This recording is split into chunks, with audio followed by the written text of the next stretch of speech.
AC மேலா. அனைத்து முன்னணி நிறுவனங்களின் ஏசிகளும் ஒரே இடத்தில். கிரியாஸ். MCR Pure Cotton Club, formals and casual shirts.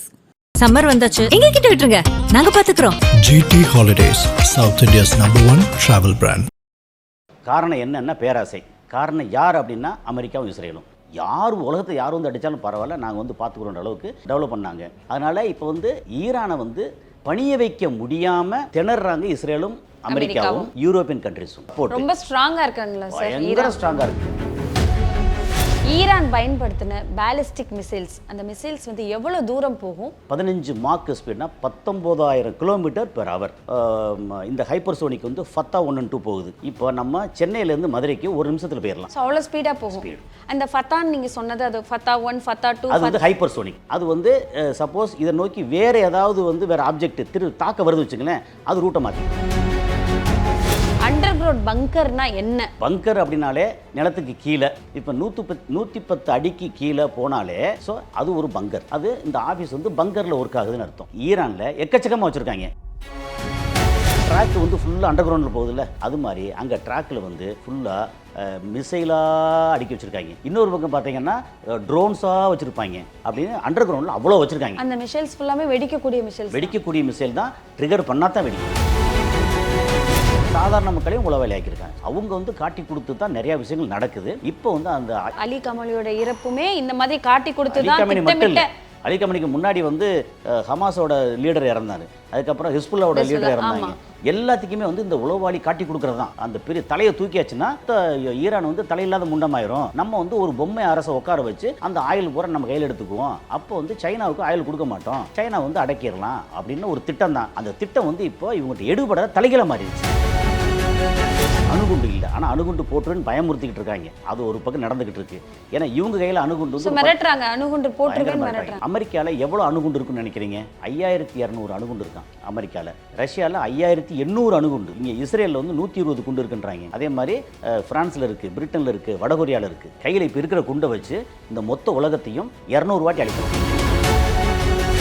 கட்டத்துக்கு மேலே வந்து அமெரிக்காவோட அதிபர் இவன் வந்து வேலைக்கு ஆக மாட்டான் அப்படின்னு சொல்லி அணுகுண்டை போட்டாலும் போடுறதுக்கான கடைசி வாய்ப்பு ஒன்று. அது போட்டால் ஈரான் வந்து பஸ்பம் ஆயிரும். அடுத்து ஒரு 300 வருஷத்துக்கு அங்கே புல் பூண்டு முளைக்கும். வேர்ல்டு நியூஸ் அனலிஸ்ட் கசாலி அவங்கள சந்திச்சு உலகத்தில் நடந்துட்டு இருக்க நம்மளுக்கு தெரியாத நிறைய விஷயங்கள் கேட்டு தெரிஞ்சுக்கலாம் வாங்க. வணக்கம் சார். வணக்கம் மேடம். போர்னால மக்கள் நிறைய விஷயங்களுக்கு பாதிப்படைஞ்சிருக்காங்க. இங்கே மட்டும் கிடையாது. அமெரிக்காவாக இருக்கட்டும், ஈரானாக இருக்கட்டும், ஈராக்காக இருக்கட்டும், அரேபிய நாடுகள் எதுவாக இருக்கட்டும், போர்னால நிறைய பாதிப்புகள் அடைஞ்சிருக்காங்க. இந்த போர் நடக்கிறதுக்கு காரணம் யார்? சரி, அது காரணம் என்னன்னு ஒரு கேள்வி கேட்டுக்குருவோம். காரணம் என்னன்னா பேராசை. காரணம் யார் அப்படின்னா அமெரிக்காவும் இஸ்ரேலும். ஓகே, இது ஏன் இவ்வளோ தூரம் இழுத்துக்கிட்டு போகுது அப்படின்னா, அமெரிக்கா இஸ்ரேல் வந்து கடந்த ஒரு 40 வருஷமாக ரொம்ப அப்பரில் இருந்தாங்க. அவங்க சுற்றி இருக்கிற மற்ற அரபு நாடு இவங்க எல்லாம் வந்து அவங்களுக்கு கையில் டெக்னாலஜி இல்லாமல், இந்த மாதிரி வெப்பன்ஸ் இல்லாமல் லோவில் இருந்தாங்க. இதெல்லாம் தெரிஞ்சுக்கிட்டு கடந்த 20 வருஷமாக ஈரான் அவங்கள தன்னை வந்து நல்லா டெவலப் பண்ணிக்கிட்டாங்க. அங்கே ஈரானில் இருக்கிற மக்களுக்கு 9 கோடி மக்கள் இருக்காங்க. அந்த மக்களுக்கு சோறு போட்டாங்களோ இல்லையோ, இருக்கிற காசெல்லாம் எடுத்து நிறைய வெப்பனாக செஞ்சு வச்சு புதுசாக செஞ்சு வச்சு அந்த ரீஜனில் தன்னை வந்து தற்காத்து கொள்றதுக்கு யார் உலகத்தை யார் வந்து அடித்தாலும் பரவாயில்ல, நாங்கள் வந்து பார்த்துக்கிறோன்ற அளவுக்கு டெவலப் பண்ணாங்க. அதனால் இப்போ வந்து ஈரானை வந்து பணிய வைக்க முடியாமல் திணறாங்க இஸ்ரேலும் அமெரிக்காவும் யூரோப்பியன் கண்ட்ரிஸும். ஓகே, ஏன்னா யூரோப்பியன் கண்ட்ரி அவங்களோட சப்போர்ட் ரொம்ப ஸ்ட்ராங்காக இருக்காங்களா சார்? பயங்கர ஸ்ட்ராங்காக இருக்காங்க. ஏன்னா அதை அந்த டீட்டெயில் எல்லாம் வந்து பார்க்குறோம். ஈரானில் என்னென்ன மாதிரி வெப்பன்ஸுக்கு அப்படின்னு டீட்டெயில் பார்க்கும்போது கஷ்டம். ஈரானை வந்து வீழ்த்துறது கஷ்டம். என்னென்னா இயற்கையாகவே அவங்களுக்கு பெரிய அரண் இருக்குது. ஒரு பக்கம் நிறைய மலைகள் சூழ்ந்த இடம், இன்னொரு பக்கம் பார்த்தா நல்ல விவசாய நிலம் இருக்குது, இன்னொரு பக்கம் பார்த்தா அவங்களுக்கு குரூடாயில் இருக்குது. ஸோ நமக்கு குரூடாயில் ரொம்ப முக்கியம், விவசாய நிலம் ரொம்ப முக்கியம், மலைகள் சூழ்ந்த இடம் வேறு இருக்குது. அதனால் அவங்களுக்கு இயற்கையாகவே பெரிய அரண். அப்புறம் கடல் இருக்குது. அப்புறம் ரொம்ப முக்கியமாக இந்த உலகத்தில் இந்த யூஸ் பண்ணக்கூடிய குரூடாயில் போகக்கூடிய ஒரு வழி அங்கே தான் இருக்குது. அது வந்து 20% அதாவது 100% யூஸ் பண்ணியிருக்கோம்னா 20% குரூட் ஆயில் ஒரு அந்த ஹர்மோஸ் ஜலசந்தி அந்த ரூட்டு வர அந்த ரூட்டு வந்து ஈரானோடுக்கு சொந்தமாக இருக்குது. ஆமாம், அதனால் இன்றைக்கி இந்த போர் இப்படி இழுத்துக்கிட்டே போச்சுன்னா அமெரிக்காவும் இஸ்ரேலும் கீழே இறங்கியிருக்கு. ஏன்னா அவங்ககிட்ட இருக்கிற ஸ்டாக் வந்து கொஞ்சம் கொஞ்சம் அதாவது அது வந்து டீட்டெயில் அவங்க கிட்ட பேசுவோம். ஸ்டாக் இருக்கா சார் ஃபர்ஸ்ட்? இருக்கு Okay. அது அமெரிக்கா இஸ்ரேல் அவங்ககிட்ட ஸ்டாக் இருக்கு. ஆ. ஆனால் எவ்வளோ நாள் இருக்கு, அதாவது எப்படின்னா தாக்கக்கூடிய வெப்பன் அதை வந்து வர்ற வெப்பனை வந்து போய் தாக்கக்கூடிய அழிக்கக்கூடிய வெப்பன், 2 வெப்பன் இருக்கு இல்லையா. இதில் தாக்கக்கூடிய வெப்பன் வந்து ஆயிரக்கணக்காக பண்ணி வச்சுருக்காங்க. அழிக்கக்கூடிய வெப்பன் வந்து ஆயிரக்கணக்காக இருந்தாலும் இந்த ஒரு வெப்பனுக்கு தாக்கக்கூடிய வெப்பனை தாக்கி திருப்பி இங்கேருந்து கீழேருந்து அழிக்கிறதுக்கு 4 தேவைப்படும். ஏன்னா ஒன்று மிஸ் ஆகி போகும்போது அடுத்தடுத்து போய் அழிக்கணும், 4 தேவைப்படும். அப்போ இவங்ககிட்ட வந்து உதாரணத்துக்கு ஒரு 10,000 வெப்பன் மாதிரி மிசைல் இருந்துச்சுன்னா இதை அழிக்கிறதுக்கு இவங்களுக்கு 40,000 30,000 to 40,000 இது ஏவுகணை தேவைப்படும். Okay sir. அவ்வளோ வச்சு கஷ்டம். ஈரான் பயன்படுத்தின பேலிஸ்டிக் மிசைல்ஸ், அந்த மிசைல்ஸ் வந்து எவ்வளோ தூரம் போகும், எவ்வளோ தூரம் போகிறது, அது எவ்வளோ பவராக போகும் சார்? சரி, இப்போ மிசைல்ஸில் வந்து ஒரு 3 வகையான மிசைல்ஸ் இருக்குது. ஓகே, ஒன்று வந்து குரூஸ் மிசைல், இன்னொன்று வந்து சோனிக் மிசைல், அது வந்து super sonic, hyper sonic missile. Sonic அப்படின்னா நம்ம சவுண்ட் இருக்குல்ல அதை பேஸ் பண்ணி. இன்னொன்று வந்து பேலிஸ்டிக் மிசைல். ஓகே, இப்போது இவங்க பயன்படுத்துறது வந்து ஹைப்பர் சோனிக் பயன்படுத்துகிறாங்க, இன்னொன்று பேலிஸ்டிக் பயன்படுத்துகிறாங்க. ஓகே, எது பெஸ்ட், பேலிஸ்டிக்கா ஹைப்பர் சோனிக்கா? அது வந்து அந்தந்த இடத்துல அது பெஸ்ட்டு. ஓகே, என்னென்னா இதுக்கு ரெண்டுக்குமான ஒரே ஒரு சின்ன டெக்னிக்கலான வித்தியாசத்தை சொல்லிட்டோன்னு வச்சுங்களேன், அது நம்ம நேயர்களுக்கு புரிஞ்சிடும். எல்லாருக்கும் தெரிஞ்சால் கூட சில புரியாதவங்களுக்காக. இப்போ பேலிஸ்டிக் மிசைல் அப்படின்னா இப்போது இந்த இடம் இருக்குது, இந்த இடத்துல இருந்து இந்த இடம் வந்து 2000 கிலோமீட்டர் இருக்குது. 2000 கிலோமீட்டர் நம்ம சென்னையிலேருந்து டெல்லி தூரம். இப்போது இந்த இதில் நார்மல் ராக்கெட் வந்து கீழே பற்ற வச்சு விட்டோம்னா அந்த இது இருக்கு இல்லையா, நம்ம நியூட்டனோட தேடலாம், அதுபடி தான் ஆப்போசிட்டில் மேலே ஏறும். அப்படி மேலே புவியீர்ப்பு விசையை தாண்டி மேலே ஏறி போகும். அப்புறம் ட்ராஜெக்டரியில் ஒரு குறிப்பிட்ட தூரம் போனதுக்கப்புறம் இந்த எரிபொருள் தேவைப்படாது, நின்றும், எரிபொருள் இருக்காது.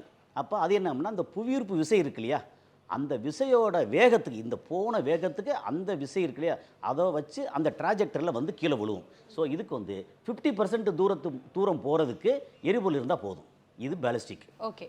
குரூஸ் மிசைல் அப்படின்னு சொல்லியாச்சுன்னா இங்கே பற்ற வச்சா இங்கேருந்து கடைசியில் இடத்துல போய் அடிக்க போகிறாங்க இல்லையா, அது வரைக்கும் பின்னாடி வந்து எரியணும். ஸோ எரிஞ்சிட்டே போகும். ஓகே. இதில் இந்த மிசைலில் 2 மிசைலுமே 2 டைப் இருக்குது. ஓகே, என்னென்னா மெனூரபிள்னு சொல்லுவாங்க, ஸ்டெல்த்து மெனூரபிள் அப்படிம்பாங்க.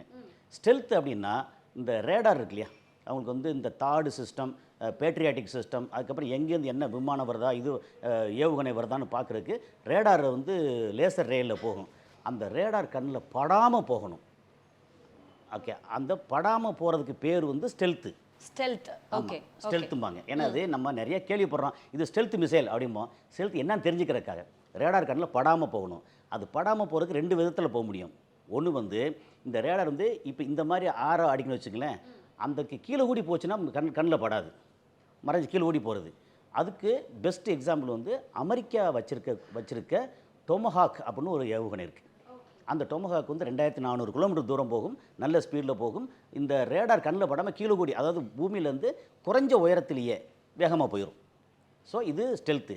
இன்னொரு ஸ்டெல்த்துன்னா உயரமாக தான் போகும், ஆனால் ஸ்பீடு வேகமாக போகும்போது இது கண்ணில் படாது. ஓகே, அந்த ஸ்பீடுக்கு வந்து மாக்குன்னு சொல்லுவாங்க, MACH மாக்கு. அது என்னென்னா மாக்குங்கிறது நம்ம பேசக்கூடிய ஒலி இருக்குல்ல, சவுண்டு. இது நம்ம பேசக்கூடிய ஒலி வந்து ஒரு நிமிஷத்துக்கு 1235 கிலோமீட்டர் போகும். ஓகே, அது 5 மடங்கு போனால் 5 மார்க்கு, 10 மார்க்கு, 13 மார்க், 15 மார்க் அப்படிம்பாங்க. அப்போ இந்த பேலிஸ்டிக் மிசைல் வேகமாக போகுது இல்லையா, அதோட ஸ்பீடு, அப்புறம் ஹைப்பர்சோனிக் ஸ்பீடு எப்படின்னா ஒரு 15 மார்க் ஸ்பீட்னா 19,000 கிலோமீட்டர் பெர் ஹவர். அதை நம்ம இன்னும் கொஞ்சம் புரிதலுக்கு எளிதாக சொல்லணும் அப்படின்னா, இப்போ இந்த ஹைப்பர்சோனிக் வந்து ஃபத்தா 1 and 2 போகுது. இப்போ இதை எல்லாம் சொல்லும் போது புரிஞ்சுன்னு நினைக்கிறேன். இப்போ நம்ம சென்னையிலேருந்து மதுரைக்கு 1 நிமிஷத்தில் போயிடலாம். ஸோ அவ்வளோ ஸ்பீடாக போகும். அந்த ஃபத்தான் நீங்கள் சொன்னது, அது ஃபத்தா 1, ஃபத்தா 2, அது வந்து ஹைப்பர்சோனிக். ஆமாம், ஸ்பீடாக போகுமா சார்? பயங்கர ஸ்பீடு. அதான் 13 மார்க், 15 மார்க். எத்தனை கிலோமீட்டர் ஸ்பீடில் சார் போகும்? அதான் 13 மார்க் அப்படிங்கிறது வந்து 16,000 கிலோமீட்டர் ஸ்பீடில் போகும். அதாவது இங்கேருந்து சென்னையிலேருந்து திருச்சிக்கு ஒரு நிமிஷத்தில் போகும். 15 மார்க் அப்படின்னா சென்னையிலேருந்து மதுரைக்கு 1 நிமிஷத்தில் போகும். அதோட ஏம் கரெக்டாக இருக்குமா சார்? எங்கே ஏம் பண்ணி போகிற மாதிரி கரெக்ட்? இதில் இன்னொன்று சொல்லுவோம், ஒன்று ஸ்டெல்த்துன்னு சொல்லிட்டோமா, இன்னொன்று வந்து மெனூவரபிள் அப்படின்னு சொல்கிறது. ஓகே, மெனூவரபிள் அப்படின்னா இதில் இது ஜிபிஎஸ் சிஸ்டம் இருக்கும். என்ன ஸ்பீடில் போனாலும் ஜிபிஎஸ் சிஸ்டம் இது வந்து மேலே ஆகாயத்தில் நம்ம இது விட்டுருப்போமா சேட்டலைட்டு, அந்த சேட்டலைட்டோட கனெக்ஷனில் இருக்கும். இந்த ஏவுகணை சேட்டலைட்டு அதை ஏவி விட்டுருக்கக்கூடிய அந்த கண்ட்ரோல் ரூம் எல்லாமே கனெக்ஷனில் இருக்கும்.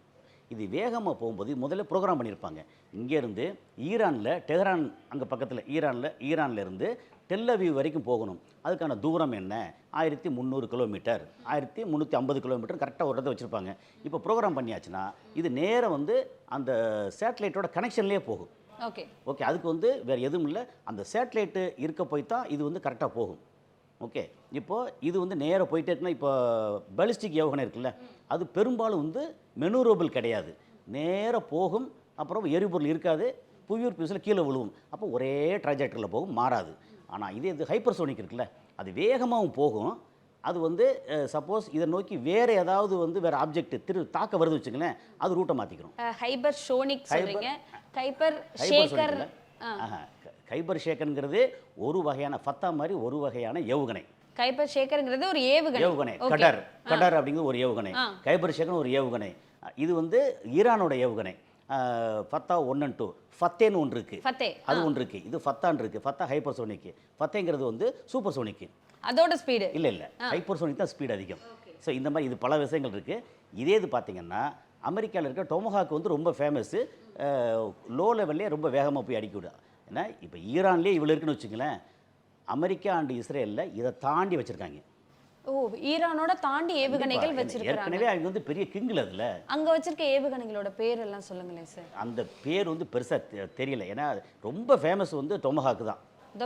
டொமஹாக் தான். அவங்ககிட்ட இப்போ அமெரிக்காவில் போன வாரம் ஒன்று டெஸ்ட் பண்ணாங்க. அதுக்கு பேர் மினிட் மேன் 3 அப்படின்னு. அது என்ன அப்படின்னா, நம்ம இங்கே அக்னி ஏவுகணை ஏவணும்ல, ஒரு 5000 கிலோமீட்டர் போகிற மாதிரி. அது இன்டர் காண்டினென்டல். சரி, நார்மலாக இந்த இன்டர் காண்டினென்டல் ஐசிபிஎம்னு சொல்லுவாங்க. அது என்ன அப்படின்னு சொல்லிடலாம். Inter continental ballistic missile. ஒரு கண்டத்திலிருந்து இன்னொரு கண்டம் போகணும். இந்தியாவுக்குள்ளே இருந்துச்சுன்னா இது உள்ளுக்குள்ளே இருக்கிறது. அது short range ballistic missile, medium range ballistic missile. இப்போ இந்தியாவிலேருந்து ஆஃப்ரிக்கா போகணும், ஆஃப்ரிக்கா இன்னொரு கண்டம். ஏசியாவிலேருந்து ஆஃப்ரிக்கா இன்னொரு கண்டம். இந்த கண்டத்திலேருந்து அந்த கண்டத்துக்கு போகிறதுக்கா இன்டர் காண்டினென்டல். இது எல்லாமே இந்த இதெல்லாமே இப்போ அமெரிக்கா டெஸ்ட் பண்ணது 13,000 கிலோமீட்டர் கரெக்டாக போய் துல்லியமாக தாக்கக்கூடியது. அந்த தாக்கக்கூடிய அந்த ரேடியஸ் இருக்குல்ல, அங்கே அனுப்பிச்சா 13,000 கிலோமீட்டர் தாண்டி ஒரு 100 மீட்டருக்குள்ளே அடிக்கும். அவங்க குறி வச்ச நல்ல இலக்கு கரெக்டாக அடிக்கும். ஏன்னா அதுக்கு கைடு பண்ணுறது என்னென்னா சேட்டலைட் கைடட் மிசைல். இதெல்லாம் கேள்விப்பட்டிருப்பீங்க. ஸ்டெல்த்து, மெனூரபிள், கைடடு அப்படிமா. இது எல்லாமே இவ்வளோ தான் மொத்த மேட்ரு. சரி, இப்போ இந்த போரில் புது புது வார்த்தைகள் எல்லாம் கேள்விப்பட்டிருக்கோம். அண்டர் கிரவுண்ட் பங்கரில் இருக்கிறாங்க, பங்கரை சுற்றி, பங்கரில் அடிக்க முடியாது, இந்த மாதிரியான. அண்டர் கிரவுண்ட் பங்கர்னா என்ன? ஓகே, அந்த பங்கர் எவ்வளோ ஆழத்தில் இருக்கும்? அந்த பங்கரை அடிக்கிறதுக்கு சில குண்டுகள் GBU-52 அப்படின்னு சொல்கிறாங்க. ஸோ இதெல்லாம் என்ன?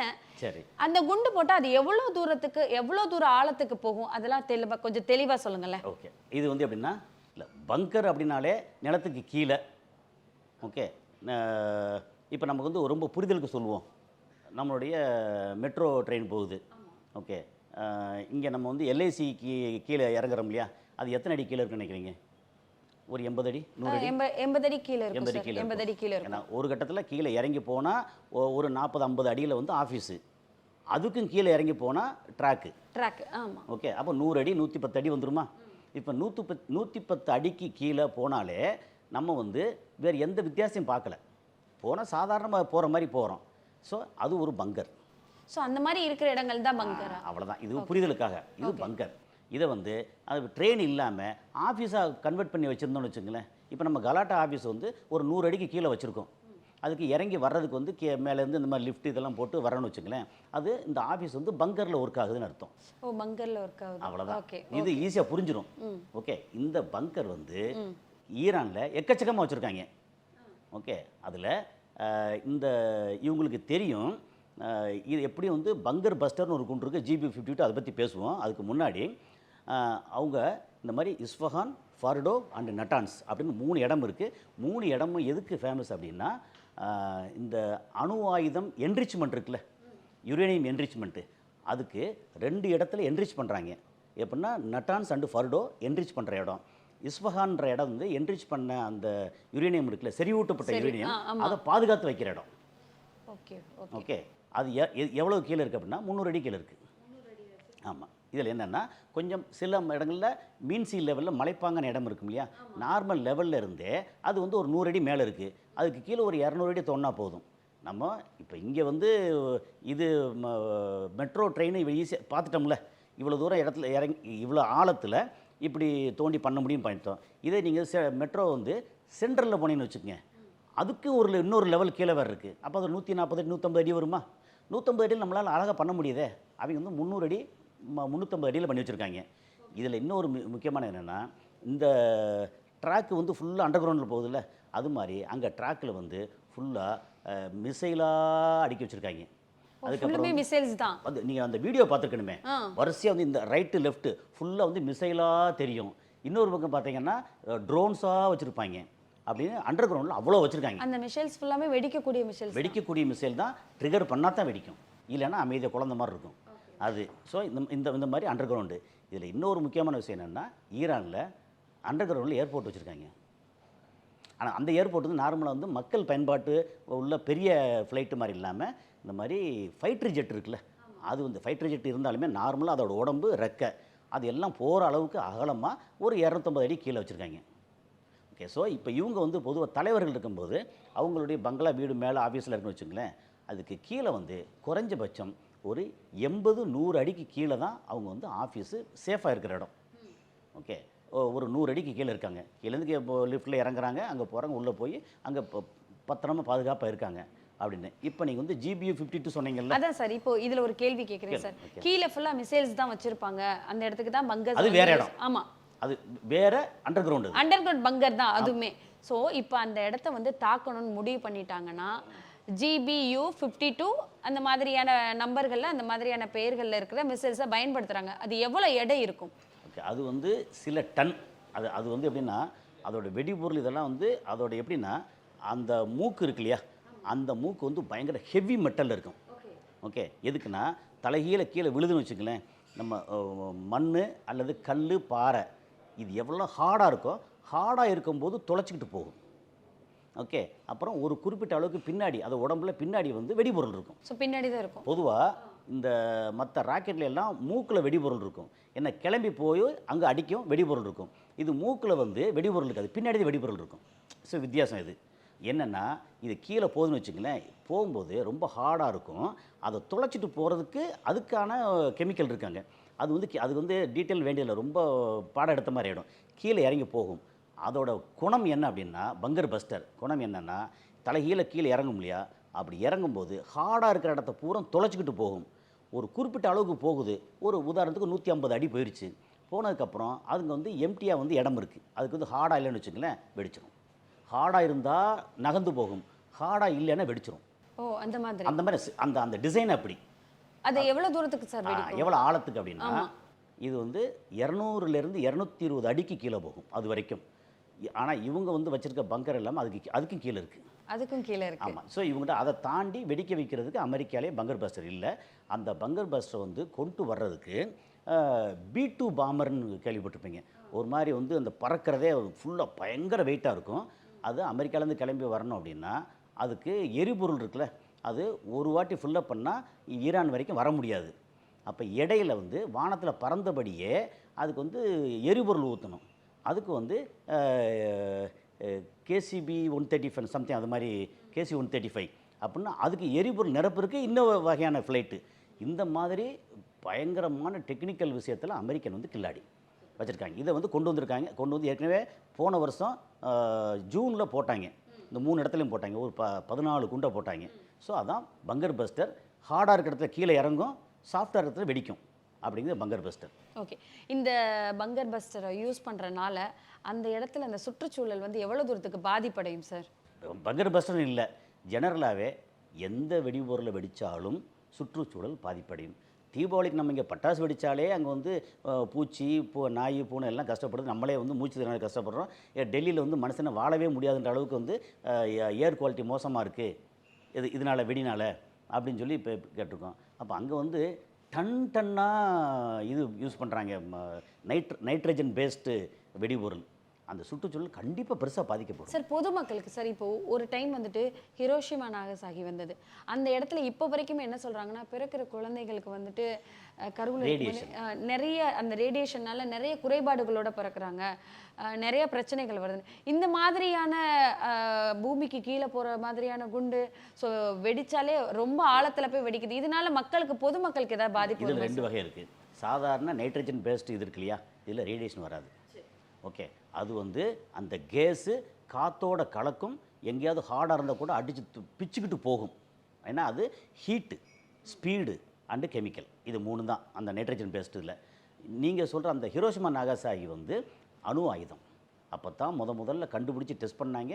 அதை வந்து பொதுமக்களில் டெஸ்ட் பண்ணது ஹிரோஷிமா அண்டு நாகசாகி அப்படின்னு. ஸோ அதனால் இது வந்து ஒரு 9 டன்னு, அது வந்து 15 டன், அந்த மாதிரி அந்த அதோட ஈல்டு அப்படி அதை பற்றி பெரிய டீட்டெயில் இருக்குது. ஓகே, ஸோ இது வந்து எப்படின்னா இங்கே போடுறது வந்து அணுகுண்டு இல்லை, ஆனால் அணுகுண்டு போட்டுருன்னு பயமுறுத்திக்கிட்டு இருக்காங்க.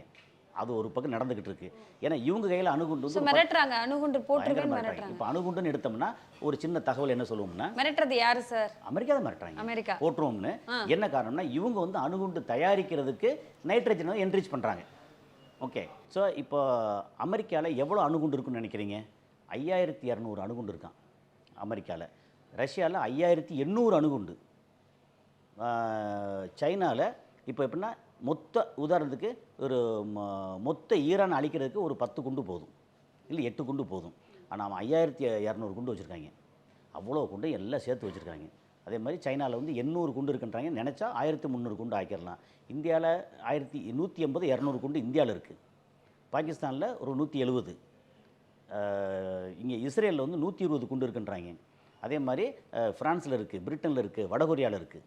ஓ, அதாவது இந்த உலகத்தை கையில் இப்போ இருக்கிற குண்டை வச்சு இந்த மொத்த உலகத்தையும் 200 வாட்டி அழிக்கலாம். ஸோ 200 தடவை அழிக்க முடியும். 200 தடவை புதுசு அழிக்கலாம், அல்ல 200 கிரகத்தை அழிக்கலாம் அப்படி வச்சுங்களேன். அவ்வளோ குண்டு வந்து நம்ம இந்த உலகத்தில் இருக்குது. ஈரான் இஸ்ரேலை பொறுத்த வரைக்கும் அதுக்குள்ளே வந்து உளவுத்துறை நடவடிக்கைகள் அதிகமாக இருக்குது அப்படிங்கிறத வந்துட்டு ரொம்ப நாளாகவே சொல்லிகிட்டு இருக்காங்க. இப்போ இறந்து போன அலி காமோலியோட இறப்புக்கும் இந்த உளவுத்துறை நடவடிக்கை தான் காரணம் அப்படின்னு சொல்லப்படுது. அது உண்மையா? உண்மைதான். என்னென்னா உளவுத்துறை உலகத்தில் இது வரைக்கும் நம்பப்பட்டது அல்ல, இப்பவும் கூட நம்பலாம். நம்பர் 1 உளவுத்துறை வந்து மொசாடு. ஓகே, அந்த மொசாடு யாரோடதுன்னா இஸ்ரேலோடது. அப்புறம் இன்னும் அதுக்கு ஈக்குவலாக இன்னும் பெருசாக இருக்கிற உளவுத்துறை எதுனா CIA, அது அமெரிக்காவோடது. ஓகே, அதான். அப்புறம் M16 M18 வந்து பிரிட்டிஷ் சொல்லுவாங்க, அதெல்லாம் ரொம்ப பின்னாடி. KGBங்கிறது ரஷ்யா சொல்லுவாங்க. இங்கே வந்து மொசாடு உளவுத்துறை உலக அளவில் எல்லா இடத்துலையும் மொசாடு உளவாளி இருக்காங்க, இன்க்ளூடிங் தமிழ்நாடு. தமிழ்நாட்டுக்குள்ளே இருக்கு. சார் அவங்க எந்த மாதிரி சார்? நம்மளோட மனிதர்களா இருப்பாங்களா? நீங்கள் சில நேரத்தில் நீங்கள் மொசாடு உளவாளியாக இருக்கலாம், ஆனால் வெளியே தெரியாது. நான் மொசாடு உளவாளியாக இருக்கலாம், வெளியே தெரியாது. ஆனால் அதாவது ஹஸ்பண்ட் ஒய்ஃப் வந்து மொசாடு உளவாளியாக இருக்கலாம், 20 வருஷம் கூட குடும்பம் நடத்தியிருக்கலாம், ஆனால் மொசாடு உளவாளின்னு தெரியாது. அவங்களுக்கு என்ன தேவை கரெக்டாக அந்த தகவலை மட்டும் பாஸ் பண்ணிட்டு இருப்பாங்க. அவங்களுக்கான பேமெண்ட் வந்து ரொம்ப வெரி ஹைலி பெய்டு. ஏன்னா அவங்க வந்து இந்த உளவாளியாக மாற்றுறதுக்கு முக்கியமான டூல் வந்து என்னென்னா பணம். நார்மலாக நம்ம வந்து 2 லட்ச ரூபா இங்கே சம்பாதிக்கணும்னு வச்சுங்களேன், அவங்க வந்து ஒரு மாதத்துக்கு வந்து 1 கோடி ரூபா சம்பாதிக்க வைப்பாங்க, அதில் 50 லட்ச ரூபா சம்பாதிக்க வைப்பாங்க. அப்போ பேராசை வந்துடும். அப்புறம் ஏதாவது பிடிச்சா அந்த சம்மந்தப்பட்ட நாடோ இதுவோ போலீஸோ சும்மா விட மாட்டாங்க. அதையும் மீறி இந்த மாதிரி சம்பாதிச்சோம் வேறு ஒரு நாட்டில் போய் செட்டில் ஆகிட்டோம் அப்படின்னு செட்டில் ஆயிடுவாங்க. அந்த மாதிரி உளவாளி உலகம் பூரா உளவாளி உண்டு. மொசாடோட உளவாளி அது ரொம்ப குறிப்பாக Iran, Iraq, Saudi Arabia, UAE, Qatar, Bahrain, அதுக்கப்புறம் வந்து ஜோர்டான், சிரியா, ஈஜிப்டு அப்படின்னு அந்த நாட்டில் மிடில் ஈஸ்டில் ஃபுல்லாக வந்து மொசாடு உளவாளி எக்கச்சக்கமாக இருக்காங்க. அதுவும் ஈரானில் இருக்கிற மொசாடு உளவாளி ஈரானியன் தான், யூதர்கள் கிடையாது.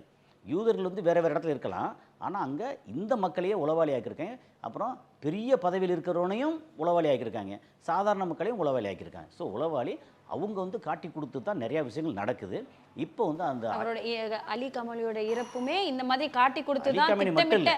அலி கமனிக்கு முன்னாடி வந்து ஹமாஸோட லீடர் இறந்தார், அதுக்கப்புறம் ஹிஸ்புல்லாவோட லீடர் இறந்தாங்க.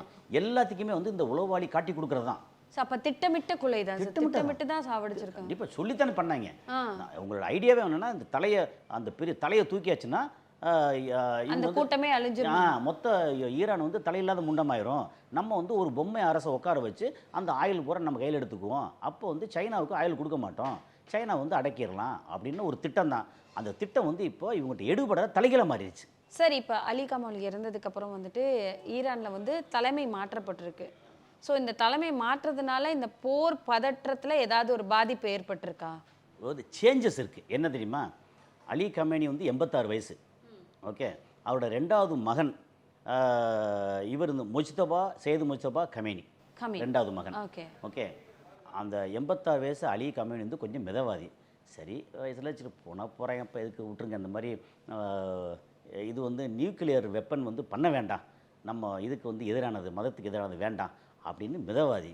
இவர் வந்து ஏற்கனவே தன்னோட 17வது வயசில் ஈராக்கு சண்டையில் IRGCயில் முக்கியமான பொறுப்பில் இருந்தாள். அங்கே சண்டையில் முன்னாடி நின்னாள். ஓகே, பல தடவை உயிர் தப்பிய ஆள். இவருக்கு அங்கே என்னென்ன நடக்கும், உளவாளி யார், இவங்க யார், எல்லாமே அவங்களுக்கு தெரியும். எல்லா தெளிவான டீட்டெயிலும் தெரியும். ரொம்ப தெளிவாக தெரியும். பயங்கரமாக எக்ஸ்பீரியன்ஸ்டு. இவர் வந்து கொஞ்சம் தீவிரமான ஆள். நீ அடிச்சல, என் குடும்பம், அப்பா, இது என் மக்கள் இங்கே ஈரான் அடிச்சல, உன்னை சும்மா விட மாட்டேன் அப்படின்னு. இதுக்கு வந்து அந்த பெருந்தலையை அந்த வயசான அந்த கமேனி இருந்திருக்கலாம் போல இருக்கே, அயத்துல்லா அலி கமேனி இருந்திருக்கலாம் போல இருக்கே. அவரை போட்டு தள்ளினோன்னா ஒரு பையன் வந்து சேர்ந்தாச்சு. அந்த பையனை வந்து மக்கள் கொண்டாடுறாங்க. ஏன்னா மக்கள் எதிர்த்தா தானே பிரச்சனை வரும். ஆனால் இன்றைக்கும் சொல்கிறேன், ஈரானில் மக்கள் பசியாலயம், பஞ்சத்தாலயம், வறுமையாலயம் நிறைய இருக்காங்க. ஏன்னா 47 வருஷமாக வந்து அங்கே சேங்ஷன்ற பேரில் பொருளாதார தடை விதித்து எதையுமே கொடுக்கல் வாங்கல் இருக்கக்கூடாது, அண்ணன் தண்ணி புழங்கக்கூடாது அப்படின்னு ஊரை விட்டு ஒதுக்கின மாதிரி ஒதுக்கி வச்சுருந்தாங்க. அதையும் மீறி அந்த மக்கள் அந்த தலைமையை வந்து ரொம்ப விரும்புகிறாங்க, ரொம்ப பக்தியோடு பார்க்குறாங்க. அதனால் அமெரிக்கா இஸ்ரேலுக்கு வந்து பெரிய பின்னடைவு. என்ன தான் பண்ணுறது இவங்களை அப்படி தெரியாமல் முழிச்சிட்டு இருக்காங்க. இப்போ பயப்படுறாங்களா சார்? ஈரானை பார்த்து பயப்படுறாங்களா? உண்மையிலேயே பயப்படுறாங்க. இப்போ முன்னாடி வந்து பயப்படுறான்னு சொன்னால் நீ வந்து ஈரானுக்கு சப்போர்ட்டாக பேச அப்படிம்பாங்க. இல்லை, ஈரானோட இது நிலைமையை பார்த்துக்கிட்டு இப்போ என்ன பண்ணுறது அப்படின்னு இன்றைக்கி கரண்ட்டில் இப்போ எப்படின்னா, இப்போ வந்து கொரம்ஷாகர் 4 அப்படின்ற ஒரு பலிஸ்டிக் ஏவுகணை அனுப்பிச்சி விட்டாங்க. இப்போ கடந்த 2-3 நாளாக வந்து இந்த கைபர் ஷேக்கன்னு சொல்கிறோம் பார்த்தீங்களா, அதோட வார்ஹெட் வந்து ஒரு டன்னு 1000 கிலோ வெடிபொருள். இப்போ இது ரொம்ப சிம்பிளாக உதாரணத்துக்கு சொல்கிறது தான், நம்ம வந்து இங்கே தீபாவளியில் வந்து இந்த மாதிரி பெருசு யானை வெடி, பெரிய அணுகுண்டுன்னு சொல்லி வெடிப்போம் தெரியுமா, அதில் வந்து வெடிபொருள் எவ்வளோ கிடைக்கும்? ஒரு 25 கிராம் 50 கிராம் இருக்கலாம்ல. நீங்கள் வந்து 1000 கிலோ வெடிபொருள் இருந்தால் எவ்வளோ இருக்காங்க? அதோட ரீச் என்ன அப்படின்னா கிட்டத்தட்ட 250 மீட்டர் ரேடியஸ், 1/2 கிலோமீட்டர் தூரத்துக்கு மொத்தத்துக்கு இருக்கிற கட்டடங்கள்லாம் அதிர்ந்து விழுந்துரும். இந்த கைபர் ஷேகர், அந்த கைபர் ஷேக்கனுங்கிறது ஒரு பிராண்டு, ஃபத்தா மாதிரி ஒரு பிராண்டு. ஹைப்பர் சோனிக் இது. ஓகே, அந்த இதில் பூரா அடித்து தூள் கலைப்பிடும். அது பரவாயில்லன்னு இன்றைக்கி என்ன சொல்லியிருக்காங்கன்னா 2 டன் வார்கெட்டை கொண்டு போய் அடிக்கிறோன்றாங்க. இப்போ இன்னும் நம்ம பேசிட்டு இருந்தால் அடிச்சிருப்பாங்க. கைபர் போட்டிருப்பாங்க, கைபர் சோனிக்கை போட்டிருப்பாங்க. அது வந்து அவங்க வார்கெட்டில் இது வந்து நீங்கள் கைபர் ஷேக்கன், கடர், ஃபத்தா இதெல்லாம் வந்து பேர் தான். ஆனால் இவங்க அனுப்புகிற மிசைல் இருக்குல்ல, மிசைல் வந்து நீங்கள் பெலிஸ்டிக் மிசைலாக இருக்கட்டும், ஹைப்பர்சோனிக் மிசைல், அது பிரச்சனை இல்லை. இவங்க இங்கேருந்து அனுப்புறதுக்கு அந்த மிசைல் 2 டன் வார்ஹெட்டை போய் அங்கே அடித்தாங்கன்னா அடிச்சுக்கிட்டு ஏற்கனவே 1 டன் வார்ஹெட்டை அடிச்சுட்டு இருக்காங்க. டெல் அவீவ்ன்ற நகரம் வந்து தலைநகரம். அந்த நகரம் வந்து அப்படியே அந்தல சிந்தலை கிடக்கு. இப்போது சதுரி போய் கிடக்கு. அவங்க இது வரைக்கும் லைஃப்பில் 40 வருஷம், அது இங்கே 48 விட்டுருங்க, 67லேருந்து இப்போ வரைக்கும். ஓகே, அவங்க மொத்தத்துக்கு 50 வருஷத்தில் இந்த மாதிரி ஒரு சதுராட்டத்தை அவங்க பார்த்ததே இல்லை. இப்போ ஃபஸ்ட் டைம் பார்க்குறாங்க, கதறாங்க. இப்போது அதே மாதிரி அமெரிக்கா வந்து அந்த அமெரிக்க நாட்டில் ஒரு ஸ்கொயர் ஃபீட்டு கூட ஒன்றும் நடக்கலை. ஆனால் அவங்களோட மொத்த பொருளாதாரத்தையும் இந்த இடத்துல 27 இடம் வந்து அமெரிக்காவோட தளம் 27 அடிச்சிருக்காங்க. சார், ஈரான் மற்றும் இஸ்ரேலோட ஏவுகணை திறன்களை ஒப்பிட்டா யாரோட ஏவுகணை திறன்கள் அதிகமாக இருக்குது? யாரோடது டெக்னாலஜியாக ரொம்ப வந்து டெவலப் ஆகி ஏவுகணையில் இவங்க தான் பெஸ்ட்டு, இவங்களை அடிச்சுக்க ஆளே கிடையாது அப்படிங்கிற நிலைமையில் ஈரான் இருக்கா, இஸ்ரேல் இருக்கா? சந்தேகமே இல்லாமல் அமெரிக்கா இருக்குது.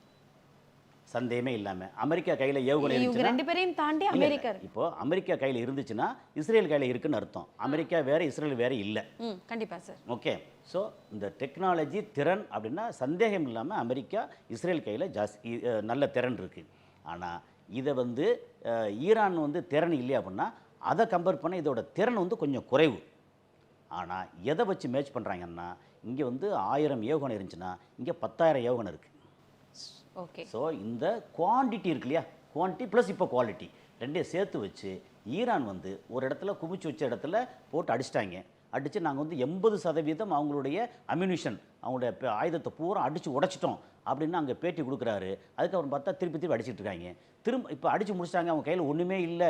இதுக்கு முன்னாடி வந்து 300 ஏவுகணை ஏவுனாங்க, ஒரு 400 ட்ரோனை ஏவுனாங்க. இப்போ பாருங்கள் 8ஆம் தேதி 9ஆம் தேதி பூரா வந்து 25 28 ஏவுறாங்க. அப்படின்னா முன்னாடி வந்து இருக்கிற இடத்த பூரா அடித்து முடித்தாங்க. அந்த அடித்தது பூரா எப்படின்னா அவங்களோட இந்த ரேடார் சிஸ்டம் இருக்குல்ல அதை பூரா அடித்தாங்க. அடித்து முடிச்சுட்டு இப்போ போகுது. எது தாக்குறதுக்கு வழி இல்லை. நேராக சொல்லி வச்சு 28 போகுதுன்னா 28ம் கரெக்டாக போய் அடிக்குது. முன்னாடி 200 போச்சு அப்படின்னா 20 தான் அடிக்கும். ஏன்னா 150 திருப்பி அடிச்சிருவாங்க. இப்போ திருப்பி அடிக்க வழி இல்லை. ஸோ ப்ரிசைஸ்டு அட்டாக் இப்போ பண்ணுறாங்க. ஸோ திறன் பார்த்திங்கன்னா அமெரிக்கா இஸ்ரேல் திறன் வந்து அதிகம், இவங்ககிட்ட குவான்டிட்டி அதிகம். அதனால் இவங்க வந்து ஜெயிச்சுக்கிட்டு இருக்காங்க.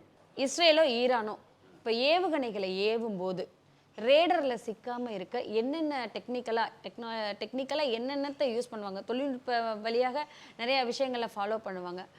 அதை எவ்வளோ துல்லியமாக அந்த இலக்கை போய் இந்த இடத்துக்கு தான் போகணும் அப்படிங்கிறத அவங்க எப்படி செட் பண்ணுறாங்க?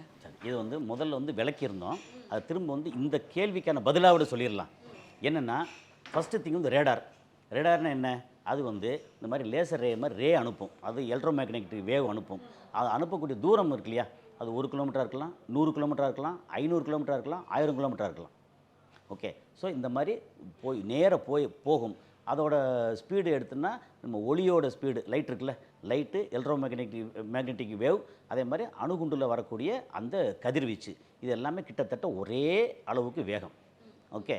இப்போ வந்து ரேடாருங்கிறது இது போய் அது நேராக போகும். ஏதாவது நார்மலாக இருக்கும்போது அப்படியே போயிடும். ஏதாவது ஒரு விமானமோ அல்லது ஏவுகணையோ போச்சு அப்படின்னா அதில் பட்டு ரிட்டர்ன் ஆகும். அதுக்கு பேர் ரேடார். ஒரு ஏவுகணை மேலே ஒரு கோடோ இல்லை ஏதோ ஒரு சேதமோ ஏற்படுத்தியிருந்தா அது ரேடார் கண்டுபிடிக்கிறதுல ஏதாவது பாதிப்பை ஏற்படுத்துமா? அது என்ன மாதிரி செயல்படும் சார்?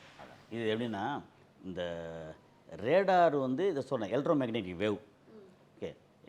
அது வந்து கண்டுபிடிக்காமல் இருக்கிறதுக்கு அந்த வேவ் வந்து அதை ரிஃப்ளெக்ட் ஆகாமல் கண்டுபிடிக்காமல் இருக்கிறதுக்கு ஒரு கெமிக்கல் இருக்குது.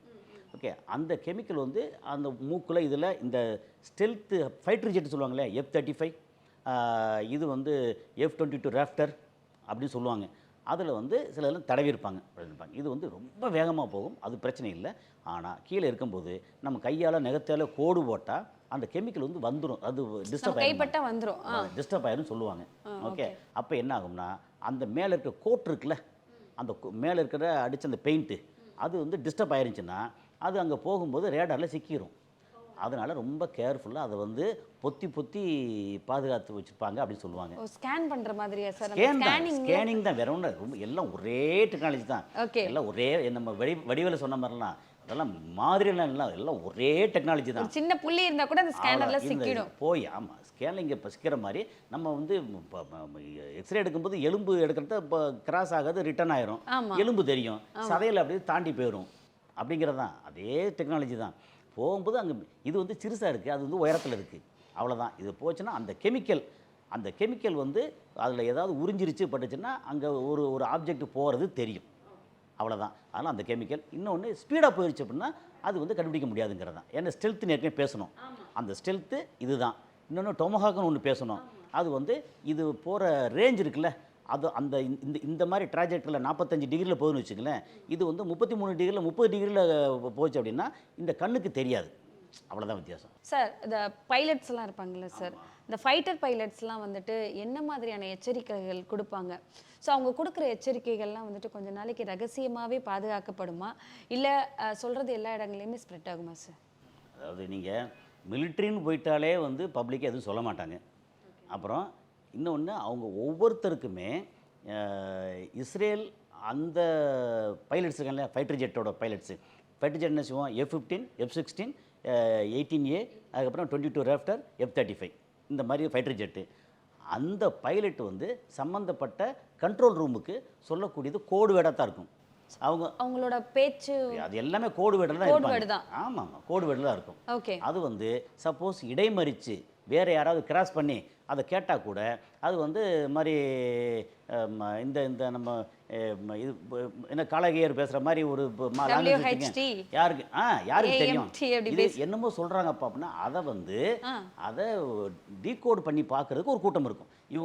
இவங்க இதெல்லாம் பேசுவாங்க அப்படின்னு. அதே மாதிரி ஈரானில் இருக்கிற பைலட்ஸு அவங்க போனாங்கன்னா அரபிக்கில் பேசினா எல்லாருக்கும் தெரிஞ்சிடும். அப்போ அவங்க வேற ஒரு கோட் வேர்டில் பேசுவாங்க. அந்த கோடிங்னு ஒரு டிபார்ட்மெண்ட்டே இருக்கும், தனி டிபார்ட்மெண்ட் இருக்குது. அதனால் அவங்க தன்னோட நாட்டுக்கு அந்த நம்ம கண்ட்ரோல் ரூமுக்கு என்ன உண்டோ அது பேசிக்குவாங்க. என்ன ஆல்டிடியூடில் போகிறீங்க, என்ன ஸ்பீடில் போகிறீங்க, உங்களுக்கு பின்னாடி ஒன்று வருது, இது இப்படி இருக்கு அப்படின்னு எல்லாம் வந்து தகவல் வந்துக்கிட்டே இருக்கும். இப்போ ஃப்ளைட் ஓட்டுற ஃபைட்டர் பைலட்ஸ் மட்டும் இந்த கோட் வேர்ட்ஸ் பேசுவாங்களா, இல்லை அதுக்குள்ளே பயணிக்கிற அந்த ஃப்ளைட்டில் பயணிக்கிற ரைஃபிள் வச்சுருக்காங்க, கன் வச்சுருக்காங்க, மிசைல்ஸை வந்து ஃபைட்டர் ஜெட்டில் வேறு ஆட்கள் ரைஃபிளுக்குள்ள ஆள் ஏது? ஃபைட்டர் ஜெட்டில் வந்து பொதுவாக ஃபைட்டர் ஜெட்னு எடுத்தாலே பைலட்டு கோ பைலட் இருக்கலாம், அதிகபட்சம் 2 பேர் தான் இருக்கலாம். 2 பேர் இருக்கலாம். ஆமாம். அதுக்கு கீழே வந்து பாடியில் வந்து 2, 4, 6 வெறும் இந்த இது லான்ச்சிங் மிசைல் இருக்குல்ல, மிசைல்னு பொறுத்து வச்சுருப்பாங்க. எங்கே போகணுமோ அங்கே தட்டி விட்டோம்னா அந்த மிசைல் வந்து பறந்து போகும். சார் ஃபைட்டர் பைலட்ஸும் அந்த கூட இருக்க பைலட்ஸ் மட்டும் இருப்பாங்க. இவங்க 2 பேருக்குள்ளேயே கோடிங்ஸ் தான் பேசிப்பாங்களா? அவங்களுக்குள்ளேயே கோடிங் தான் பேசுவாங்க. அவங்க தெரியும், அவங்களுக்கு பேசுறதுக்கு ஒன்றுமே இல்லையா. அவங்க தான் ஏற்கனவே உத்தரவு வந்துக்கிட்டே இருக்கும், அவங்க பாட்டுக்கு மாறி அது ஓடிட்டே இருக்கா தானே. இது வந்து ஒரு சாதாரண விஷயம். இது நம்ம ஃப்ளைட்டு ஓட்டுறவங்களுக்கே தனியாக கோடு இருக்கும். ஏன்னா இப்போ ரஷ்யன் பைலட் வந்து அவங்களுக்கு புரியணும்ல. அப்படி ஒரு வாட்டி புரியாமல் தான் வந்து ரஷ்யா வந்து பைலட்டு கீழே இறக்கிட்டாங்க, ஒரே இதில் போய் மோதனா சொல்லுவாங்க. ஸோ இதுக்கு வந்து தனி கோடிங் உண்டு. போர் மேலும் அதிகரிச்சா என்ன மாதிரியான ஆயுதங்கள்லாம் யூஸ் பண்ணுவாங்க? அதில் EMP அப்படின்னு ஒன்று சொல்கிறாங்க சார், அந்த மாதிரியான ஆயுதங்கள்லாம் யூஸ் பண்ணுறதுக்கு வாய்ப்பு இருக்கா? போரில் ரொம்ப சிம்பிள்.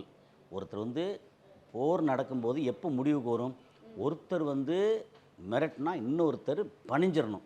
பணிஞ்சால் இவங்க மேலே ஏறி பாஞ்சிருவாங்க.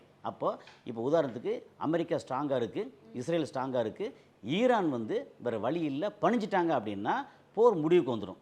அடுத்து ஈரானை வந்து அவங்க கண்ட்ரோல் வச்சுக்குவாங்க. இப்போ ஈரான் வந்து சளைக்காமல் திருப்பி அடிக்கிறாங்களா? இப்போ என்ன ஆகும்? 2 பேர் ஈக்குவலாக இருக்காங்க. இந்த நேரத்தில் 2 பேரும் அக்ரிமெண்ட்டு போட்டு சமாதானமாகணும். நீ அடிக்கக்கூடாது, நானும் அடிக்க மாட்டேன் அப்படின்னு சமாதானமாகணும். அந்த சமாதானத்துக்கு இப்போ பேச்சுவார்த்தைக்கு அமெரிக்கா ரஷ்யாவோட புட்டின்கிட்ட வந்து கெஞ்சிட்டு இருக்கா கேள்வி. ஏன்னா ரஷ்யா தான் அவங்களுக்கு எதிரி.